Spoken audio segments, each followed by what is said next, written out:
what would you say is the secret to your success, or if you could kind of summarize what makes magic happen for you?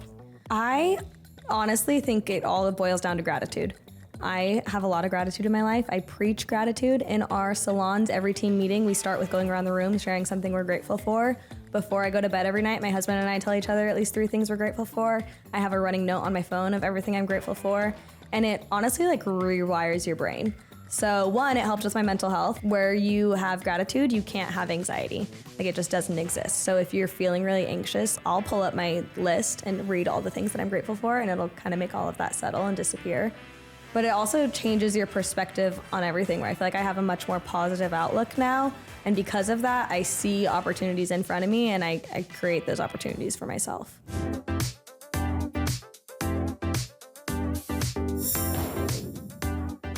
Today's guest is a total powerhouse in the beauty industry, an incredible salon owner, extensions innovator, and the visionary behind Drop Dead Studio.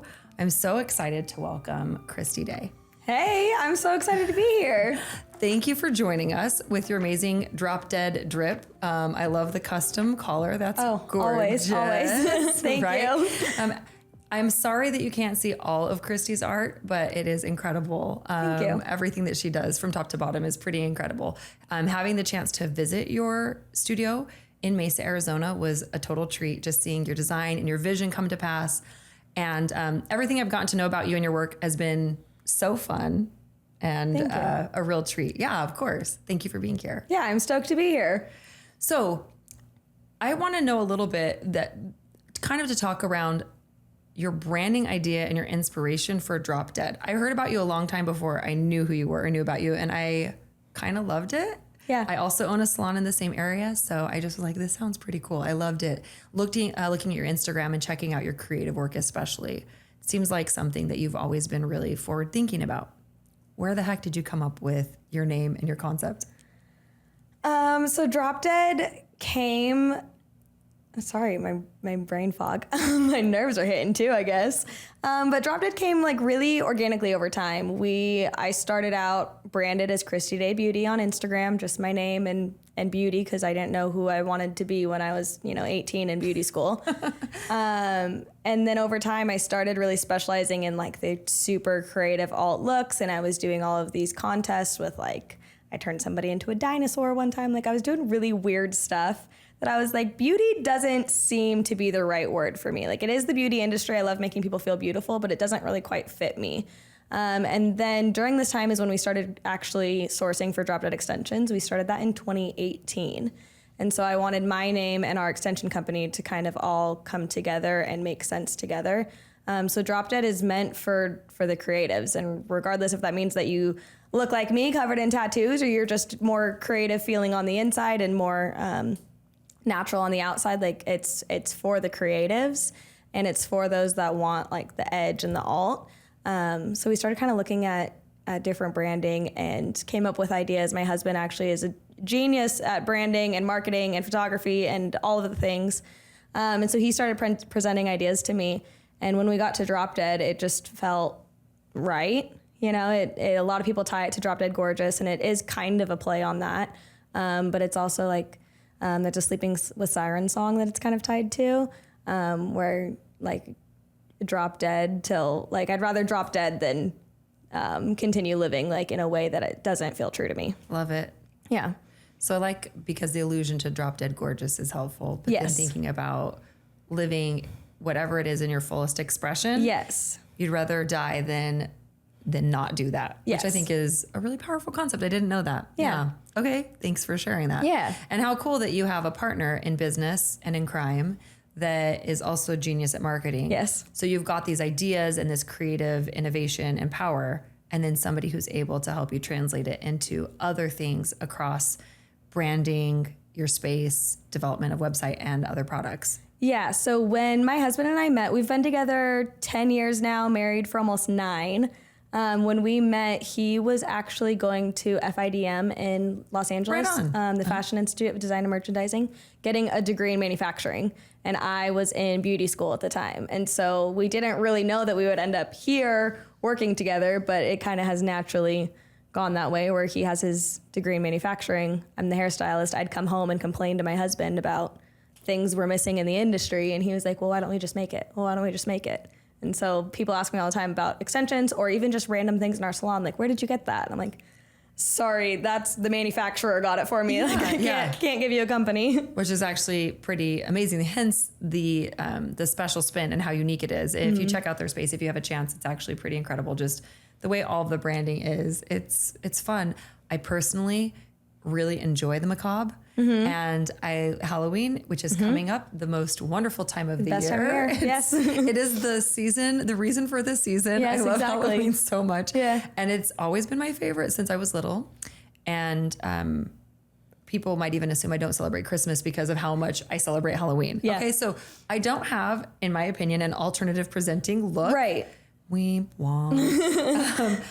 Deep in my heart, I would have all the beautiful art you have on your body. It's just not what I do. Yeah. But I love going into the full expression of what I am. And so I really do appreciate that and it resonates. But being in your space, like, it is so fun to play with that kind of the alliteration and what it is. It's cute. It's fun and it works. Yeah. Thank you. I love it. Yeah. How did you guys meet, you and your spouse?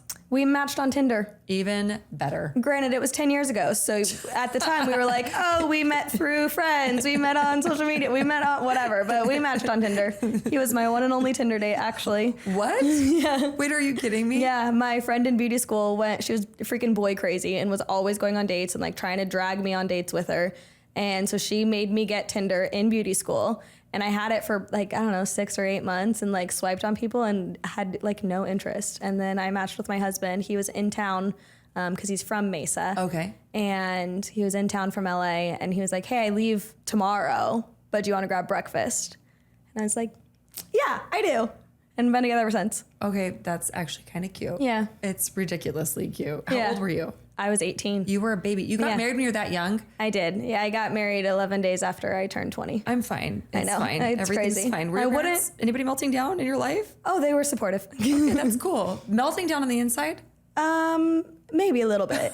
Maybe. It sounds like a match made in heaven. It was, yeah. Which is perfect. So Yeah. I love that. I would not recommend getting married that young, personally. It's worked out amazing for us, obviously. Yeah. But neither one of us is the same person that we were when we got married. And I'm very grateful every day for that because if one of us grew and changed this way and the other one didn't, we wouldn't be together still.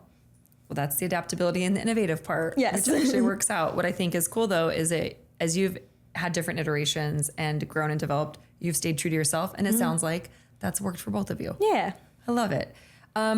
Let's talk about the obvious. We have a gorgeous hairdresser who doesn't have hair. Correct. And this is something that we've discussed a little bit off camera, and I'm grateful that you're willing to share and talk to our listeners and the people who are watching about your journey with alopecia. That's a pretty significant thing to experience hair loss. And if you knew Kristi and met her when I did, you used to have long, luscious black hair. Started off with blonde hair, but you're an expressive creative. Yeah. So talk about that journey. What made you make the decision to step into being bald and be empowered in that, and talk a little bit about what that experience has been like. Yeah. So I always had a lot of hair. Like I didn't realize that, but actually my first mentor made a comment one time of like, oh my gosh, you have so much hair. And that like clicked something in my brain where I was like, oh, I do have a lot. I had fine hair, but a lot of it. And slowly over time, it just felt like I had less and less and less. And my floor in my bathroom was getting like covered with hair where I felt like I had to vacuum it like every day. Wow. But I wore extensions, so I didn't really notice anything happening, and I didn't notice any bald spots. And then in March of this year, my friend at the salon touched up my black roots because, again, I'm very blonde naturally. So she was touching up my roots, and as soon as she like rinsed me out of the shampoo bowl, I think a lot fell out in that shampoo, as it does when you lose hair. It comes out when you shampoo. And so she very kindly and quietly was like, hey, I need you to go look in the mirror at something. And told me that like 2 weeks before that, we were on the beach in Mexico, and she kind of noticed it. She kind of noticed this bald spot by my face. But again, we were on the beach. I have blonde hair. My roots were grown in. She was like, maybe it was nothing, and didn't want to say anything and freak me out. But it was very apparent that day in the salon that I didn't have hair. I had a spot right here on my temple. And so I went back to my chair in the salon and saw it and like instantly freaked out. I was like trying to contain myself. It's so funny looking back because it was probably like the size of a quarter, maybe a little bigger than a quarter, maybe $50. And I thought it was so bad. Knowing where I am now, I'm like, that was nothing. Yeah. But I thought it was so bad. And then she starts kind of picking through my head, and I had another spot about a little smaller, like maybe it was like a $50 and like a quarter size, like right by my ear. And then she picks all the way around my hair, and my hairline, I never really taken photos of the back of my head. I never wore my hair up. So I didn't realize that my hairline had gone up probably like 2 inches from where it should be. Wow. And so then we started inspecting my whole head and kind of just discovered those from the time being. So right then and there, I texted a doctor. I got an appointment to get blood work done, and I was like, something's going on. I don't know what it is. I jumped on Nutrafol. I was like, we're going to fix this. And then I made jokes right away, because that's my coping mechanism, is humor, where I was like, it's fine if I go bald. It's fine. I'll wear wigs. Drop Dead will make me a wig. It's fine.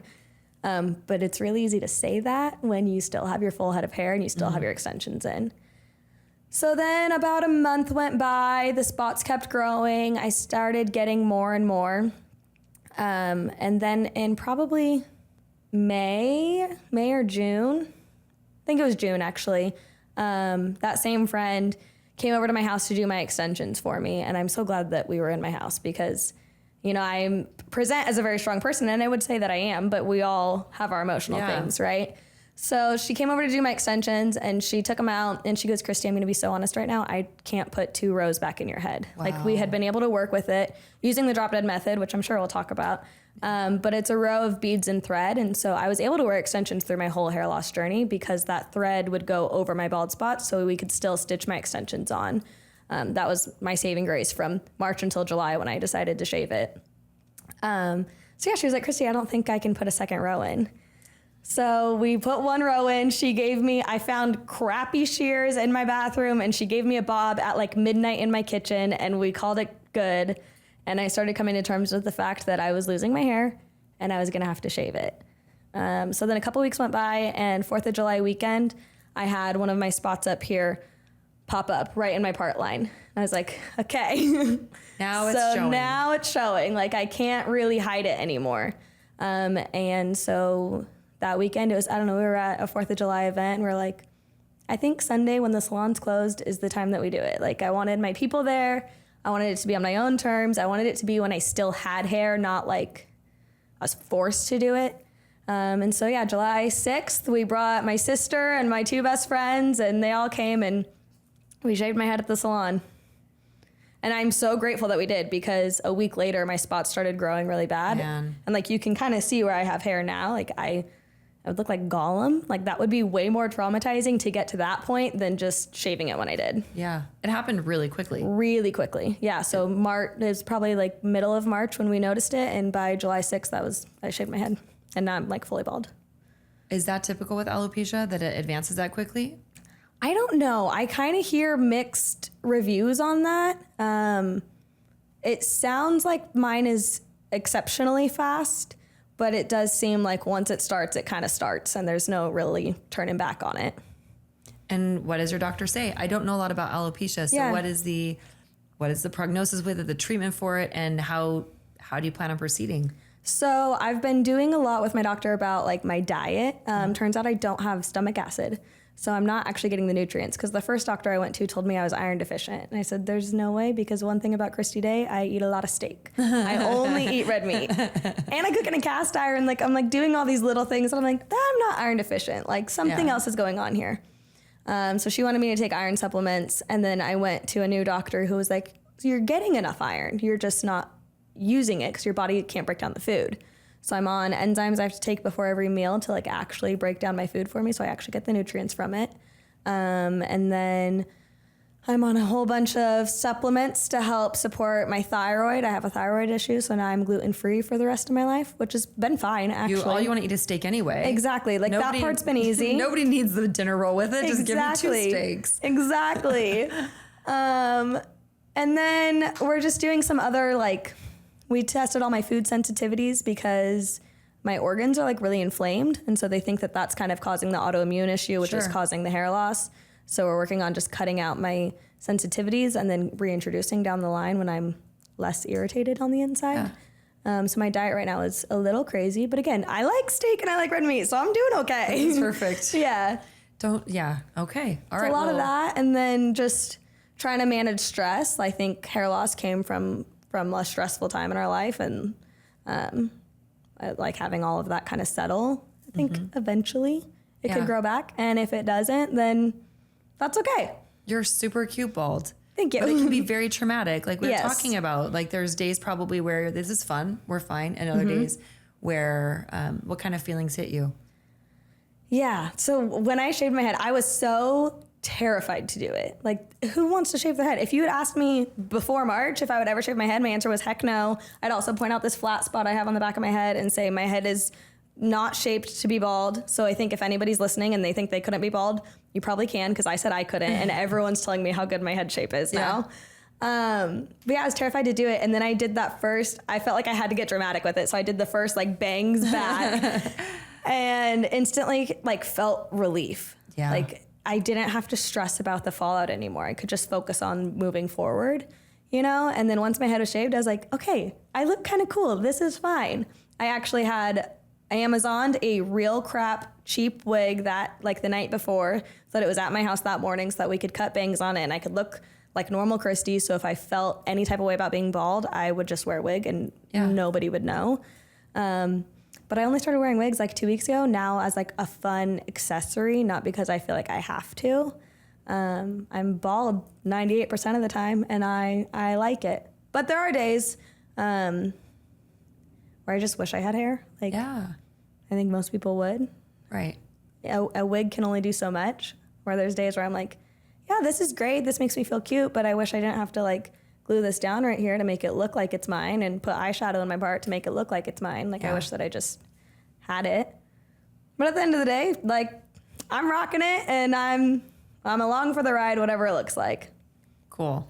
I like that. Yeah. Thank you for sharing. I don't know anybody with significant alopecia. I have a few guests that I would see behind the chair that had hair loss spots, but they were able to camouflage it. Even a couple of guests that were male, guests with shorter barbered hair where they kind of had thick hair and it sort of just hid it. Yeah. But I think that's something that, I mean, people are interesting, right? We see something that's different than what we expect. It's an anomaly. And so I think it can be uncomfortable, and it's really nice to just say what it is and be okay with it. Yeah. And I think that's also really empowering when you're talking about you're going to take it on your own terms and kind of flow with it. You might have hair again, you might not have hair again, and whatever, you're here for it.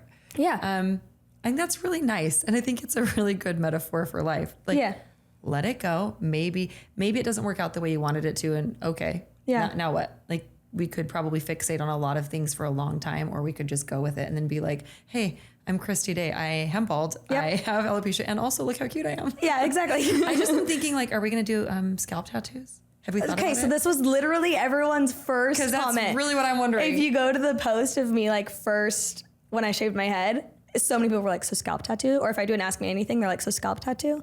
And my honest answer is no, I don't think so. Yeah. Right now, I still feel kind of weird about getting tattooed, which is interesting because something is going on with my health, right? And so I've kind of stopped putting anything foreign in my body. Like, I haven't done Botox or filler in years now. I'm not doing. I'm kind of taking a break from getting more tattoos. I don't think that caused my alopecia at all, but like something's going on. I don't want to add anything to it.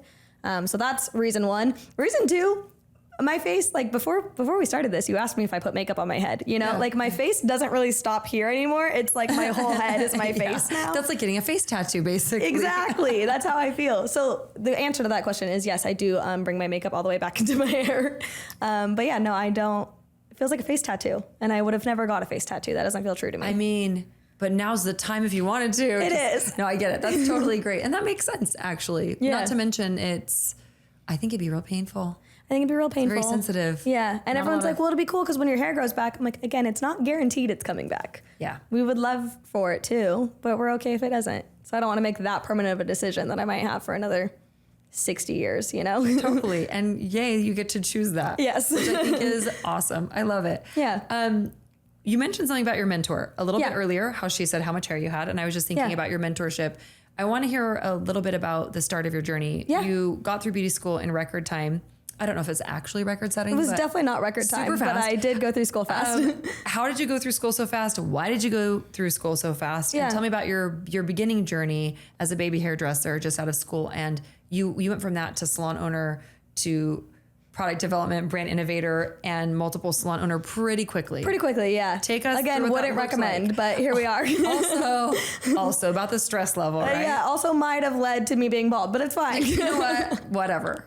Yeah. So I started beauty school after high school. I was the girl in high school that had colored hair. I was the only girl in my high school with that at the time, and didn't actually know I wanted to do hair. I was supposed to go up to NAU. And about a month before high school graduation, I just started feeling really bad about that decision. And so I went to my parents. I struggled with my mental health a lot when I was in high school. And I was like, hey, I don't think it's a good idea for me to move away. And they were like, thank God, we don't think it's a good idea for you to move away either. Okay. Yeah. So we started kind of exploring options here. And I didn't feel super drawn to what I was going to go to school for. And I was like, well, I like having my colored hair. My friend had gone to EVIT during high school, so she would do my hair for me. And I was like, she seems to like her life and doing this. Like that could be cool. Maybe we'll try that. So I started beauty school thinking, we'll try this, see if it lands. If not, I'll go to college after. And it freaking landed. Obviously, we're here. And I just fell in love with it. I lived at home. My only friends were my friends in beauty school. And so I just went like 60 hours a week was, I think, the limit you're allowed to do. So I went all 60 hours and then worked on top of that to put gas in my car to get me there. I'd show up and hope that somebody tipped me $2 so that I could go to Barrow's Pizza and get a slice of pizza for lunch. Perfect. And that was my life. It was literally just focus on school. And then as soon as I graduated, I got a job at my dream salon I wanted to work at. They did a lot of styling, and I did a lot of styling at the time. And I worked there as an assistant and then also as a stylist 2 days a week. But they were really strict with their assistants. You were not allowed to take clients from the salon. You had to get all of your own clients in. They didn't feed me one single person. Is that just as the assistant or was that forever? That was just as the assistant. Okay. They were a booth rental only salon, so I think that was part of it. And so I assisted a booth renter there and then worked at her stations 2 days a week. And then on Sundays, they were always doing like photo shoots and the Cardinals cheerleaders' hair and like all sorts of stuff. So I pretty much worked 6 days a week for that whole year I was there. And during that time, I was working on extensions. I had that friend that did my hair when I was in high school actually worked for a local extension company. And so she got me kind of signed up with them, certified through them. And then when I was done assisting there, that extension company reached out and said, hey, we have a chair available for rent. We only want to rent it to you. We've been burned by people in the past, so it's either no one or it's you. And I was like, oh, okay, I guess I'm going booth rent after assisting. So I've never worked commission, which is really interesting. And brave, by the way. Yeah. Again, wouldn't recommend. Like, this is the list of how it worked for me, but there's probably easier ways to go about it. It's like the disclaimer, this was done by a professional driver in a closed course. Yeah, Like, do not attempt at home. Exactly. Okay. These were paid actors. Please do not attempt at home. Don't attempt at home. Okay. Like, work at a commission salon first, please. But I didn't, and that's okay. So I went booth rental from there and then really fell in love with creative color. And I just started doing creative color and extensions all day long and then opened my studio after that. And that's when I kind of parted ways with that extension company. And I started looking for new hair. I needed something that could hold up to creative color and the demands of getting changed and, styled and everything so often. But also I tried like every brand under the sun and none felt like there was a place for me there. They were all branded to a very similar clientele that didn't match me or my clientele. So that's when my husband, I came home and I was like, I'm so sick of these companies not giving me what I need. Like I felt like I couldn't find what I needed out there. He was like, okay, so why don't we just start sourcing it? So we did. Let's make it, says the manufacturer. Exactly. He was like, that's fine. We'll figure it out. And so we started sourcing in 2018, actually. I have all these photos on my phone of like all the different hair colors I had, my clients had, and nobody had any idea. Like I never tagged what extension line I was using because it was drop dead the whole time, but nobody knew that that was a thing. We didn't know it was going to become a company. It was just what we were working on. And then 2020 hit. My husband was a professional photographer. Drop Dead, fun fact, is actually 3 of us. It's me, my husband, and his identical twin. Oh. Yeah. So if we don't know which one is which, yeah, they're actually 2 different people. There are 2 different people, yes, correct. They don't look that similar anymore. That is a fun fact, though. That's a good fact. One has an arm tattoo, a full sleeve. That's not my husband. My husband doesn't have any tattoos. We're a little yin and yang there. But yeah, so him and his twin were wedding photographers, and it was 2020, so We had to refund a lot of security deposits for weddings, and they were like, we're never going through this again. Let's look for something else. And that's when we decided, well, if I'm having all of these issues with hair and I'm not finding brands that align with me, there's probably a lot of my friends out there that feel the same way. Why don't we bring this to the industry and fill the void for all of them that are experiencing it? And that's when we kind of launched. As many innovators do, any innovator listening, they start with, so tired of this thing. Exactly. Or this is so frustrating, or this saved my hide and I had to do all these things to get it to work a certain way. And all of my friends who have similar problems could use this same thing. Yeah. And so we made it replicatable and available to many people. This is how many years after you opened the Drop Dead Studio? So we opened Drop Dead Hair Studio in 2021, which we decided to name Drop Dead because we knew that's what the extension company was going to be. Like, I had renamed my private studio that. I actually got a little neon sign that said Drop Dead Gorgeous, and it was like a little play on words where I was like, if you know, you know, because nobody knew. That was the funny part. It was like, if you know, you know, but nobody knew because it was a secret project. But then we opened the salon in 2021, which gave us a lot more stylists to test hair. And so we were using Drop Dead extensions in the salon the whole time. Again, it wasn't launched yet. And then we made our formal launch in August of 2022 and then relaunched in January of 2024. So that's when I feel like we really came to market was only in January of last year. So recent. Yeah. And pretty quick if you know the amount of work it takes to source, manufacture, test, have new iterations and get feedback and then go back to the drawing board. It's actually a pretty quick turnaround time. You also developed your own method, the Drop Dead method for installs. You worked with somebody collaborating on that. Tell me a little bit about what that process is like. Yeah. So I have done extensions for a very long time. And the way that I was doing it behind the chair was just kind of a conglomerate of all the methods I had learned and what had worked for me. And I thought it was great. And then my good friend, Kayla Boyer, on Instagram as Kayla Boyer, called us one day and she was like, hey, my coworker in our salon, Nikki, does extensions better than anybody. And I promise you what she's doing is better than what you're doing. And we're like, okay.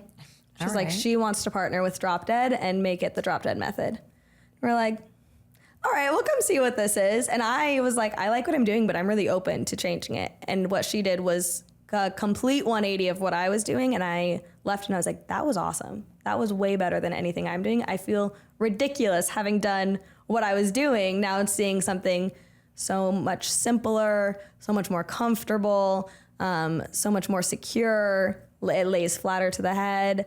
And so from there, we just started meeting with Nikki more and more. She's Nikki Nechaparenko on Instagram as Nikki Nechi Hair, NYKINECHI Hair. Yeah, long name. We just started meeting with Nikki and kind of tweaking little things to make it more accessible for students to understand. Because a lot of it was just Nikki's been a hairstylist for 20 years doing extensions the whole time. Wow. And so it was just things that she did because she, again, innovative, was having all these issues where she's like, well, what if I just tried it this way? And then that stuck. And then what if I just tried it this way? And then that stuck. And so everything that we do has a purpose and has a reason, and it's literally to just solve the issues. And there's no gimmicks. There's no, I don't know why we do that. Like, there's reasons for all of it, and it's incredibly simple, but again, comfortable, secure, and you can wear it when you have alopecia. Which is incredible. Yes. It got you through. It hid your alopecia, actually. It actually hid my alopecia. Like, everyone would have known if I didn't have those extensions. Yeah, pretty incredible. I remember when you mentioned it and pointed it out when we first met at your studio, and I was like, I see it, but I never would have seen it until you pointed it out. That's pretty significant because a lot of people who are wearing extensions are dealing with some form of hair loss, whether or not it's spot only. It's something that they're looking to fill hair. Some people just want length and fullness, but a lot of people, they've got significant thinning. So that's pretty incredible that I was able to do that. All right. So with that, we also have a couple of brands that you work with in education.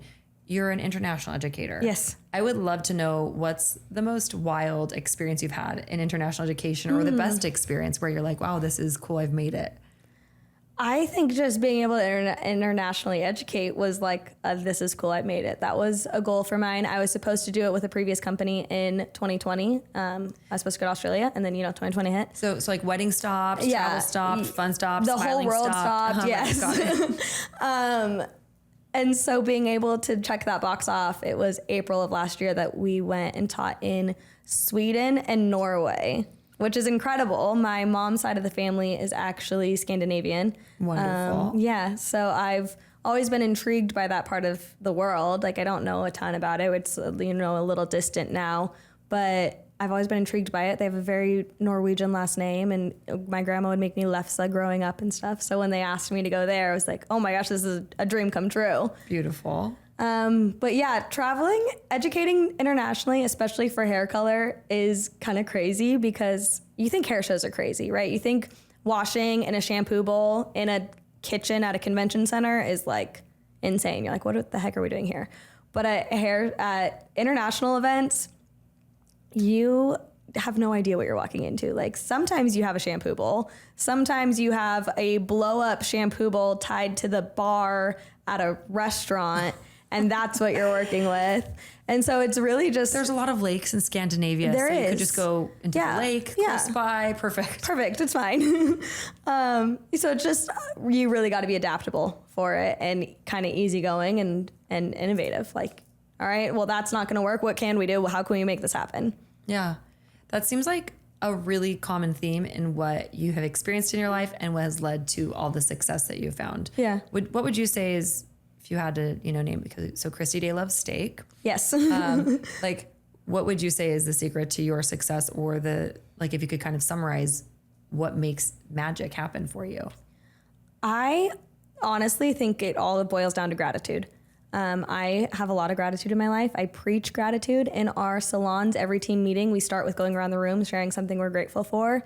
Before I go to bed every night, my husband and I tell each other at least 3 things we're grateful for. I have a running note on my phone of everything I'm grateful for. And it honestly rewires your brain. So one, it helps with my mental health.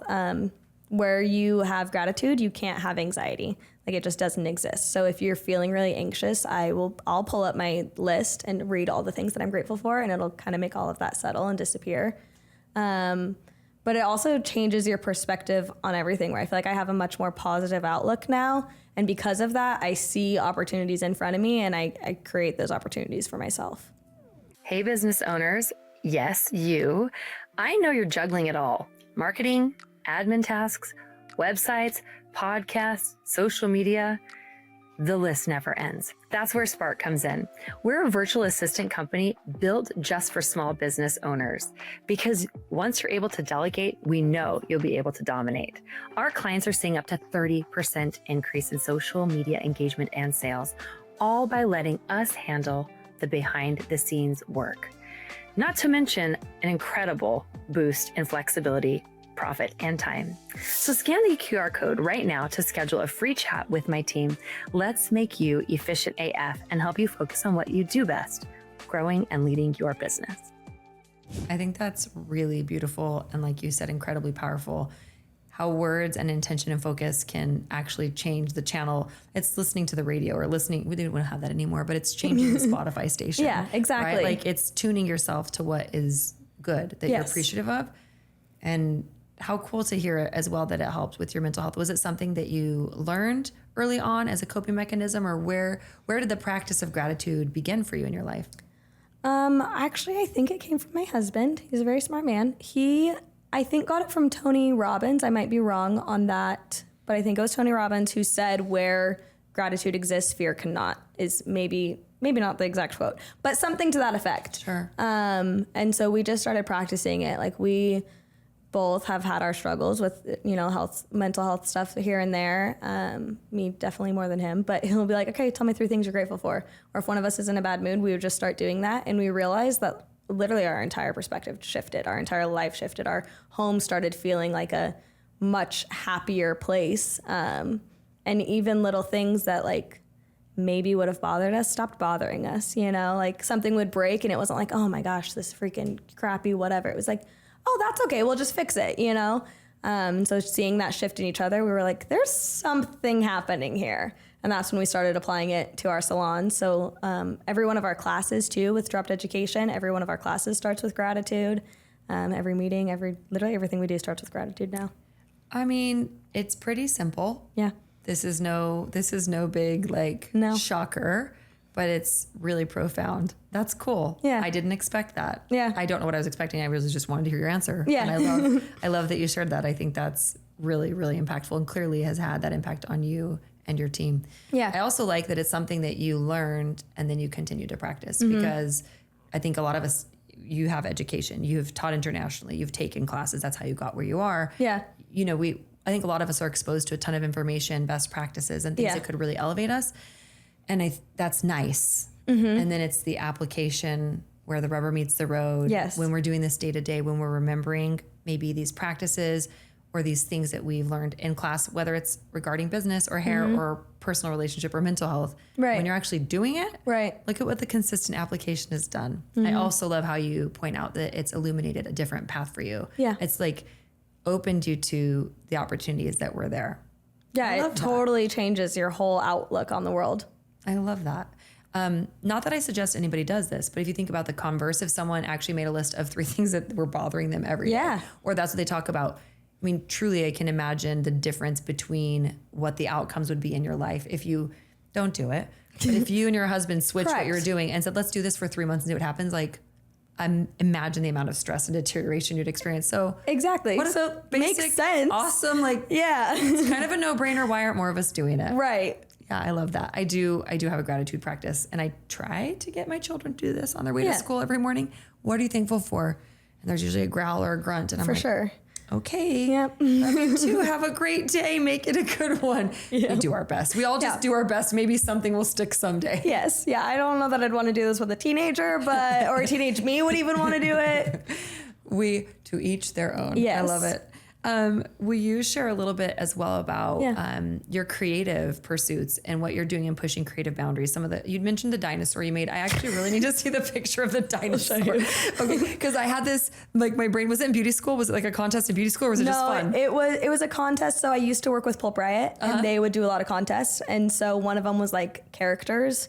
And I love dinosaurs. I love Jurassic Park. It's just a weird fact about me. And so I was like, I'm not going to do like Mickey Mouse or like Spider-Man. I'm going to do a Dilophosaurus from Jurassic Park. Perfect. Which is the one that like his face opens up and he spits the acid. Yeah, I was like, I know the big like fan thing. I love it. Cannot wait. And so I did that. I actually had started saving old wefts from clients that when they got new hair, I started saving all their wefts and I laid those down and painted on it and then used like furniture polish to like a shellac to shellac it literally and create like this skin-like thing. I think I could do a much better job of it now because this was 6 years ago probably.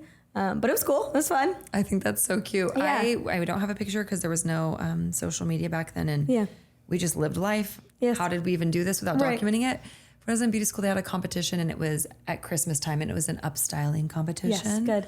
And I braided a manger. Oh my gosh. Like, it made like a little backdrop of it. It was not cute. I'm not good at braiding. I'm not good at any of this stuff. I just was being ridiculous. Yeah. And I freaking loved it. I made a manger and a baby Jesus. It's insane. A nativity scene out of someone. That's insane. And I wish you had a photo. Or something ridiculous. It was like really cheesy on purpose. It wasn't cute. It wasn't creative. It wasn't artistic. But it was a manger scene on. And I think people made like beautiful formal winter style. Oh, I'm sure. I was like, away. I love it because I wouldn't have thought to do that. Like, that's what I love about creativity is no two people can make the same thing. Like, we just can't because our brains aren't going to see something and see the same thing in it, you know? And for the creative weirdos out there / listening or sitting here in these chairs. Yeah. Makers have to make things. We have to. And it doesn't matter if it's beautiful or stupid or ridiculous or I throw it away. I don't paint well, just for the record, and I'm not sandbagging. I'm not a good fine artist in any That's fine. Yeah. stretch of the imagination. Either. I'll just get out watercolors and I'll make things. It looks like a third grader. Yeah. And then I am so happy. Yeah. And then I throw it away. Yeah. But I have to for my brain. Yeah. And so manger scene, dinosaurs, whatever you got to do, you've got to do it. Yeah. And I think I like to encourage people to do something in a creative pursuit, no matter what their field is. I mean, even if you're an accountant, because it puts different neurons together in your brain. It increases neuroplasticity. Yeah. And just like making a gratitude journal, a practice of creativity or doing something different is going to help enhance legitimately the way you do a spreadsheet as an accountant. It's going to help you do something a little bit better and different. And so it's a fun thing. What do you do now to keep your creativity sharp? I mean, you are clearly running a lot, managing a lot. And at this point, it might feel a lot less creative and a lot more business. Yes. Am I speaking to a pain point? That's what I was just going to say. I was like, ooh. So what are you doing in your current life with all of your projects? Yeah. To touch base with that creative side of yourself? I think we just are viewing everything my husband and I are just such a freaking team that's how I talk now. I love it. I don't do those creative projects anymore. He actually would do those with me because he's a photographer and a graphic designer. So I'd turn somebody into a dragon and then he would do like the flames behind them and take the photo and everything. And we don't do that anymore. And I'm okay with that. It took me a long time to come to terms with that because that's who I was to my core. But now I find a lot of creativity in the much more simple things that we're doing. So in the salons, like just decorating the salons is a lot of creativity for me. Like we've never hired an interior designer. We're just doing what we're doing, you know? We might, like his sister's an interior designer, so we've hired her to, you know, design a cabinet for us. Or we're like, we need a cupboard here. Source something for you, yes. But really it's just our vision. And so that, and then with Drop Dead, we're always thinking like, how can we innovate? What do stylists need? What can we create for them? What holes are there in the industry that we can fill? And that's kind of where our creativity is now. Yeah. And I do think there's different forms of creativity. Yeah. Where, and I love like what I'm hearing throughout this whole interview is, you know, a theme of adaptability and innovation. So you identified so strongly with this certain way of being in creative projects that looked a certain way, which was you producing, him photographing, entering contests or whatever things you were doing. Yeah. But now going, business can be creative. Something so simple as how you lead your team meeting can be creative. There's all kinds of expressions and different ways that you're going with the flow, it sounds like, in a lot of different ways. And just observing where it's brought you so far so quickly, I'm thrilled to see that, and also cannot wait to see what you going with the flow and continuing your practice of gratitude and your innovation will take you into the next chapter, because it's just really, really kind of fun. Yeah.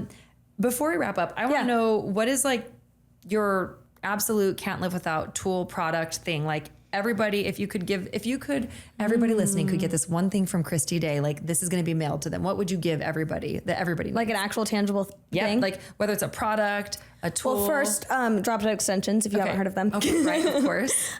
Game changer. Outside of that, I mean, I love Danger Jones color. Okay. That's been great for us behind the chair. I'm trying to think what is an awesome game-changing product that we have. I don't know. I probably have a million things that if you asked me off camera, I'd be like, oh, XYZ. We can put it in the show notes if you come up with one. Well, let me think. Honestly, all of my clients leave the salon with air shine spray. Okay. It works as a heat protection. It's a dry aerosol spray, so it adds shine to your hair, but it's silicone free. It's just mica, and it works as a heat protection. Oh, sweet. And so every single one of my clients leaves the salon with that. It's like you must have this, especially if you have extensions. Okay. So like actual product-wise, that's probably what it is. That's cool. Like pretty much anybody could use it. Yes. That's beautiful. Yes. I love it. Who's that by? Air Professional. Okay, sweet. What's your dream collab? Like if you, dream collab or dream project that you would work on? Dream project to work on is I've been asked if I would ever do this, and my answer was always, I mean, never say never, but it doesn't draw to me. And now it's been a conversation a lot lately of entering NAHA. Oh, okay. So I would love for our salon team to come together and enter NAHA together. Okay, I know 2 photographers. They're identical twin brothers that you should totally consult for this. The days? That's crazy. Actually, it's great. I only know one of them, but I could probably pick the other one out in a crowd. Yes, for sure.